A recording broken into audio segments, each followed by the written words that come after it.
Okay, welcome back, part 2. Finesse Jigs, guys. I hope you're enjoying it. Let's get into it. To try a finesse jig are on shale banks or banks that have gravel on, or underneath and around docks in very light brush, offshore in lighter brush piles. Because of the weed guard being a lot lighter, the application is not great for fishing in heavy cover, or even around heavy structure like jagged rocks and things like that. Around boulders, they are awesome. In fact, it's probably one of the better baits you can throw around boulders. They really don't hang up very easily, but because of the light weed guard, when they come into contact with something like a thick branch or a stump or a jagged rock, because the weed guard is so light, there's a very good chance that they're going to get stuck. So although it's not technically an open water bait, it is most definitely a bait that you have to think about where you're going to throw it before you throw it. So let's move on to the map, and we can have a look at a couple of spots. Our generic map, we can have a look at a couple of spots where they might be more effective.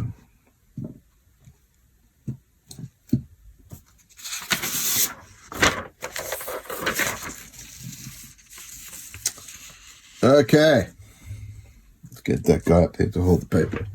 Let me grab my fancy pointer. Okay guys, here's our handy dandy map our generic map that we use for everything.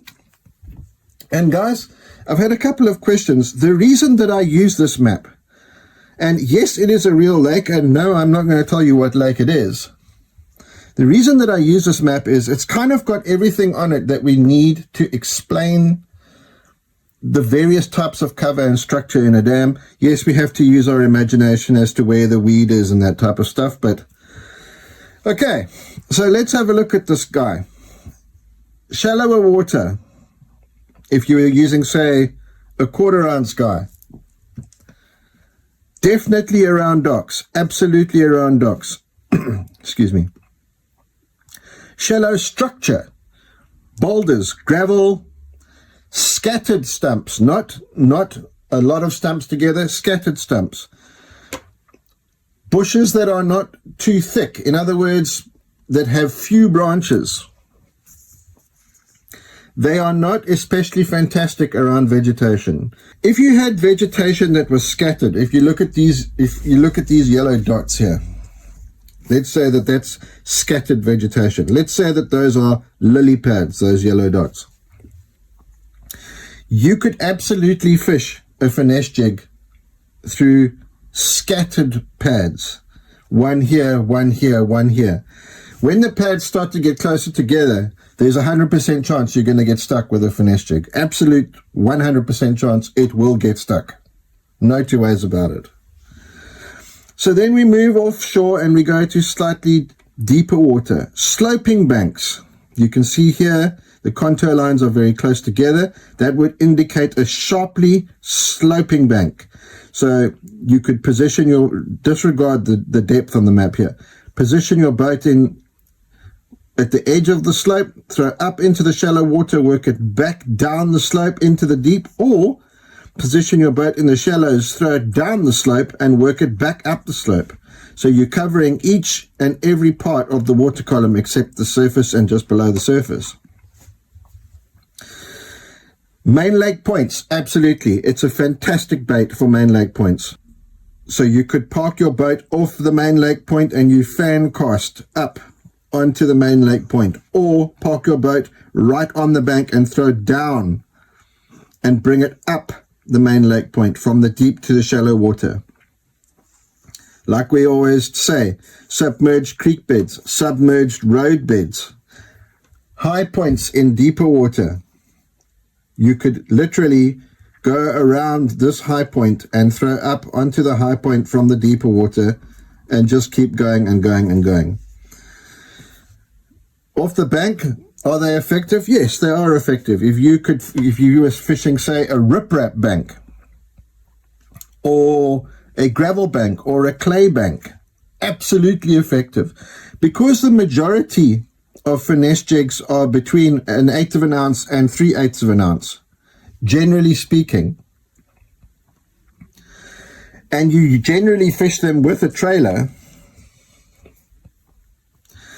the fall rate is a lot slower. The profile, as we've said, the profile or the shape and size of the bait looks a lot smaller to the fish.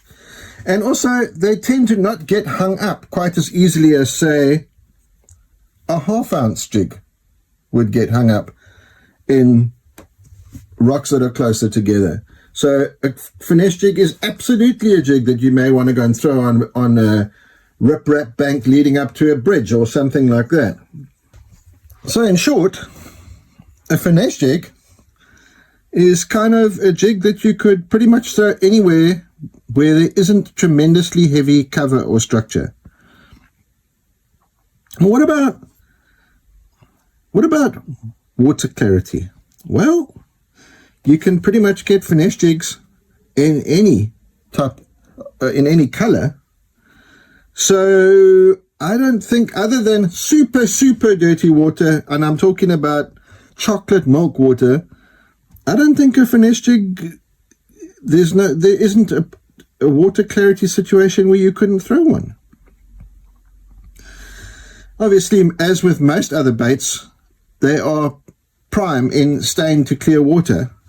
But that does not have to be the case. If you had, say, a black and blue finesse jig, and the water was slightly dirtier and slightly colder, and you went down a bank throwing a black and blue jig, finesse jig, there's a pretty strong chance that you're going to get bit on it. Let's talk about the time of year. What time of year? Well, this is where it gets a little bit more interesting. A lot of people will say, oh, you can only throw a finesse jig in there at that time of year, or that is not the case. As we've discussed, you could throw it at any time of year that you wanted to. However, there are a few times of year when this bait will help you get bit when most other baits will not work, or will work less well. So, for example, in the dog days of summer, when it gets super hot and you've been wailing on them on a normal jig, and now all of a sudden you can't get bit because the fish are in a funk, or they've gone deeper, or they're sitting at 12 foot and you can't get them to bite, consider tying on a finesse jig. It's a bit more of a snack size bait that you can get fish to react to. We'll talk about the retrieves just now. They are especially good in cold water situations. So at the beginning of spring, at the end of fall, right through the fall, finesse jigs are fantastic. But right at the end of fall, just before you go into the winter, they are particularly good. They are particularly good in the winter. If you are lucky enough to live somewhere where you don't have ice, this would be one of my go-to baits in the winter. It's just that good. After a cold front is my absolute favorite time to pick up a finesse jig. In fact, this finesse jig, rigged just like this, with a peanut butter and jelly little zoom little critter crawl and a PB&J finesse jig, is my absolute favorite jig to fish after a cold front. Particularly if you've watched the videos when we talked about weather, when the fish get lockjaw after a cold front, say on day 2 and 3, before they start coming out of their funk, this is the bait, that my number one bait that I would go to catch fish after a cold front. Without a doubt. That's it right there. 1/4 ounce stand-up finesse jig, peanut butter and jelly zoom little critter crawl. That jig right there. Obviously watercolor dependent. If it was chocolate, it would be a black and blue one.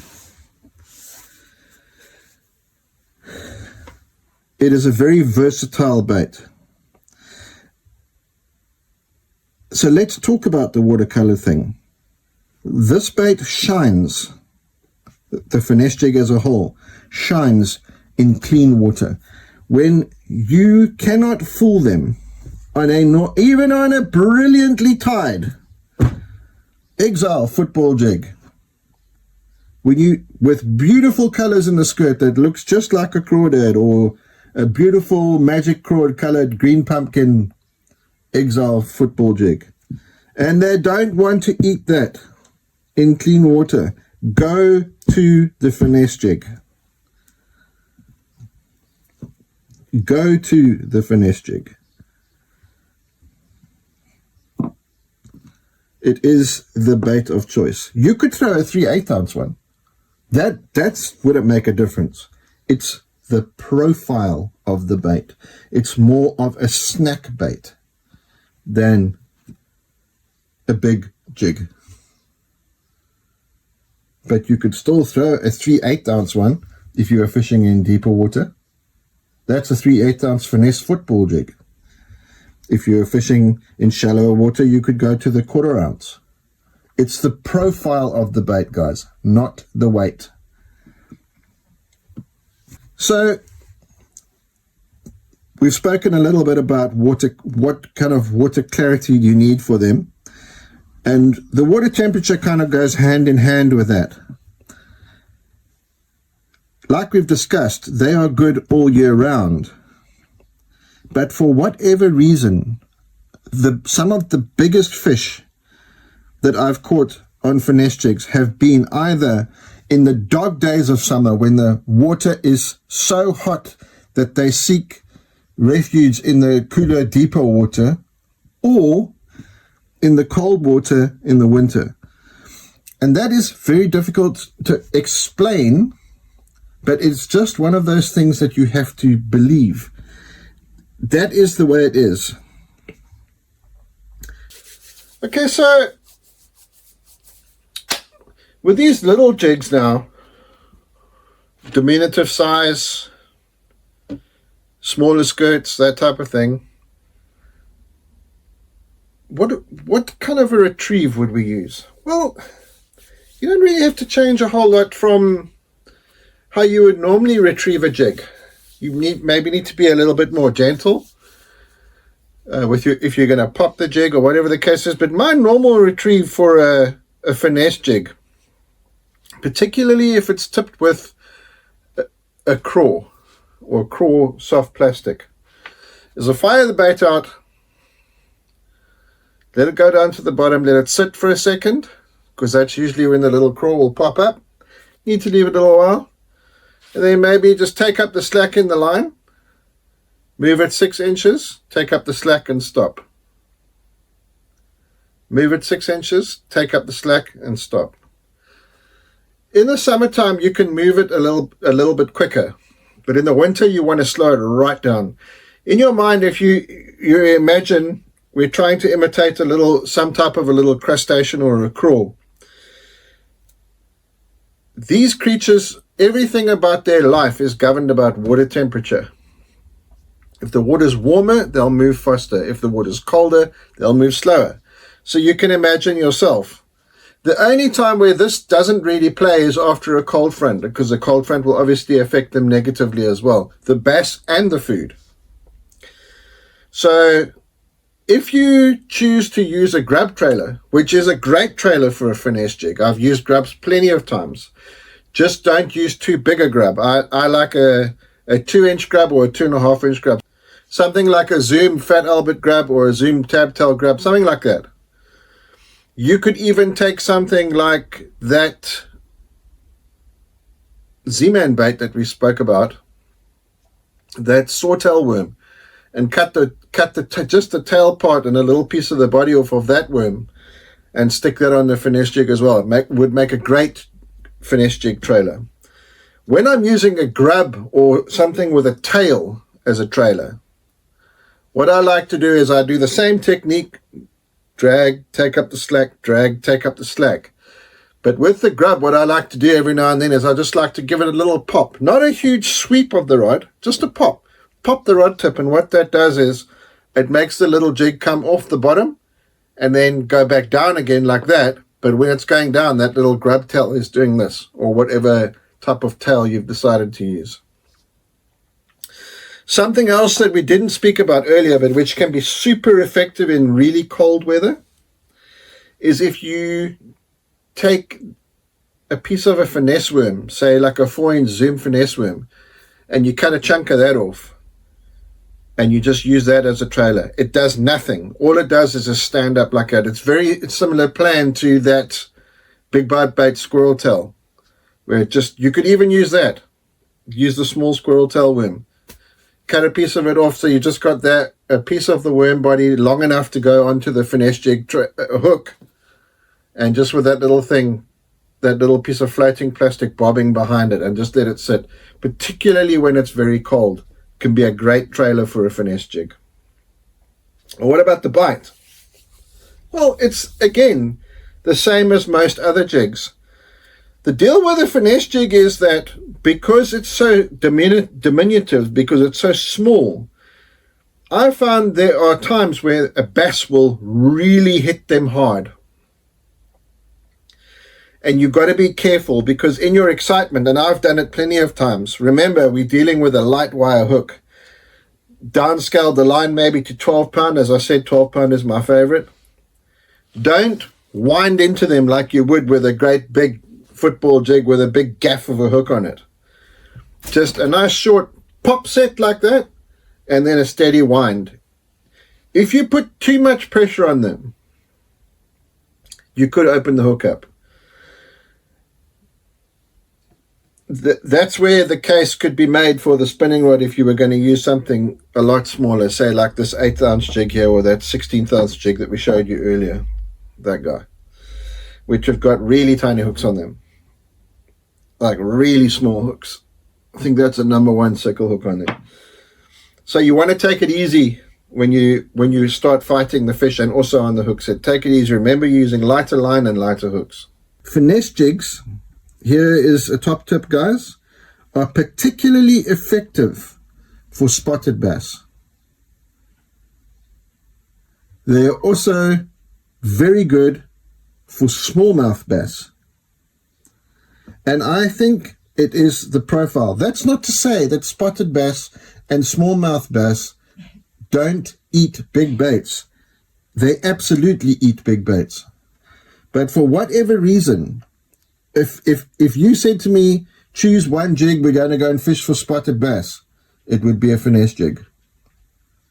I have done very, very well with spots fishing with finesse jigs.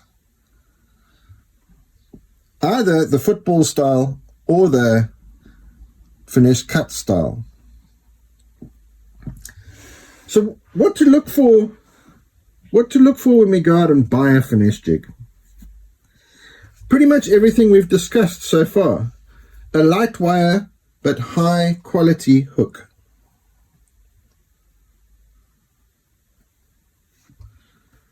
Maybe a finer weed guard. All of my jigs are hand tied, but they don't have to be hand tied. You do get this finesse cut with a normal rubber collar. You don't have to use the finesse cut football jigs if you don't like them. You could use a normal skirted football jig. Just look for a lighter skirt, or a skirt that is not as thick as that normal style football jig. It's absolutely okay to use a finesse football jig. I have caught many fish on finesse football jigs. And a little trick, guys, something that you may want to consider when you're buying any kind of jig. It doesn't matter what it is. I meant to tell you in the initial video, but I've just remembered it. When you find a jig that you like, regardless of what jig it is, when you're in a tackle store or you're shopping online, if you're in a tackle store, take the jig in your hand, in its packaging, walk to where the soft plastic baits are, where the trailers would be, and put the bait next to the trailer. And that will help you determine what trailer works with what jig. For example, with this jig, this is my crawl pattern. You could use a pumpkin colored trailer. You could use an orange colored trailer. You could use a brown colored trailer. Any three of those would do, or any combination of those would get the job done.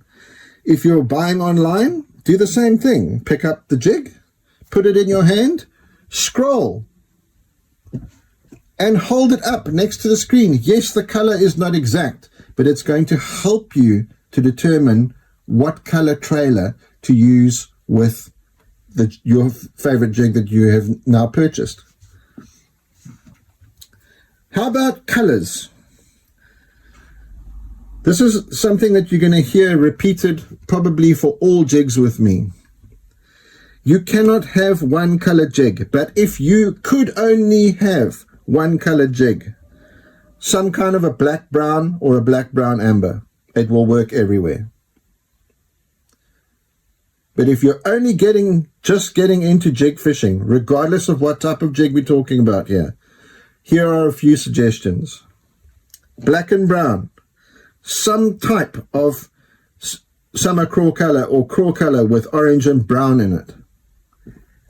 Definitely a green pumpkin, and definitely a PB&J, and definitely a black and blue. If you have those 5 colors, you are covered anywhere that you go to fish. It does not matter. Some form or variety or example of those 5 colors is going to cover you wherever you fish. It will work.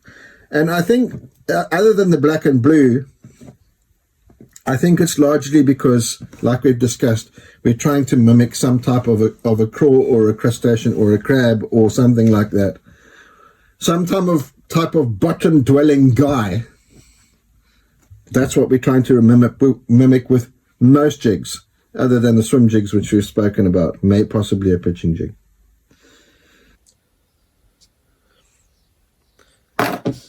So that's going to do it for Finesse Jigs. Interesting little bait. Very interesting little bait. Very effective little bait. Hopefully this has explained a little bit more about Finesse Jigs and why you should always have them in your boat. Thanks for joining us on Bass Fishing Basics. Hope to see you next week. We're out.